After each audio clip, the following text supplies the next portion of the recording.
All right, everybody. Today's lesson is a little bit different. It's going to be on the history of ferrets. So let's get started. So first off, origins. Where do ferrets come from? And I've looked and looked and looked, and I found all different kinds of information. Most people seem to think they came from Eastern Europe, Asiatic area. Some people say North Africa. We're not really sure. We're not really sure where the first ferrets came from. We do know they were domesticated very, very early, probably right after dogs and pigs. So one of the very first domesticated animals. And they come from the polecat family, which is also better known as the weasel family. Okay, so this is an example of different variations of the polecats. Now, what are they domesticated for? Well, ferrets originally domesticated for hunting, rats, mice, and rabbits specifically. And this is what's going to gain them major popularity. For rabbits, what they would do is they'd go down the rabbit hole, force the rabbit out, and then the rabbit would then be caught by the people hunting it. For rats and mice, the ferret would actually attack the rat and mice and kill it and bring it out. And they were very prolific hunters. They were actually better than cats and dogs. And because of their smaller size, they became much more popular on ships. And because they're smaller, they can fit into smaller areas where the rats or mice might hide.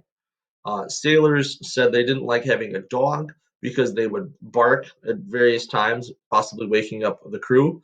And cats, they said, would sometimes be aloof and not always want to hunt. Where if the ferret saw a rat or mouse go by, it would just immediately go after it. So, and the fact that they were members of the crew, ferrets end up being transported all over the world, and this spreads them everywhere. Now, this is going to cause some problems. In New Zealand, rabbits were originally released for hunting, or as an animal for hunting, and they took over New Zealand like crazy. So they were worried about the rabbit population destroying New Zealand, so they brought in ferrets. Well, the ferrets also attacked the rabbits like they were supposed to, but the ferrets also started attacking the local bird population. And ferrets in New Zealand are one of the few places in the world where you can find natural ferret colonies out in the wild. Technically not natural because they were brought in there, but they're very well suited to the climate.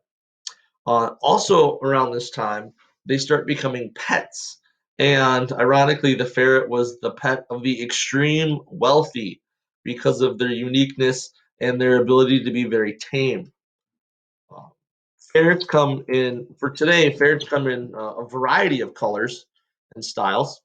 This just gives you a little bit of idea on what they could look like. And I want to show you what a ferret looks like. So McKenna's over here next to me and has our ferret. This is raccoon. And a couple questions on ferrets are ferrets stinky? A little bit. But we always give ours a good bath every month, and that really helps. And they're actually quite clean. He bathes a lot. They sleep a tremendous amount of time, something like 18 hours a day. So they're extremely bendy. Like he's got his head on his butt right now. And they will fit into any kind of little doorway or hole. So to give you an idea, they are quite long and skinny and very bendy. Um, he's pretty docile right now because we had to wake him up for the video.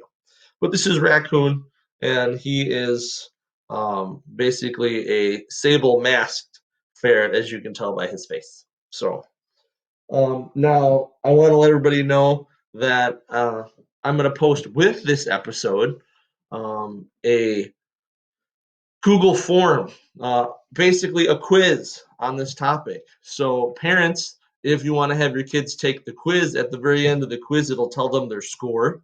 So, you can do whatever you wish with that. And for my students, if you want to take the quiz, if you do really, really well on it, or if you do poorly on it, either way, I will take your score and I'll add it to your responsibility grade for third quarter. So if you got 100% already, you can get over 100% on your responsibility score.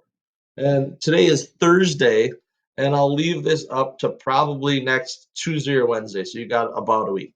All right, guys, have a great rest of your day.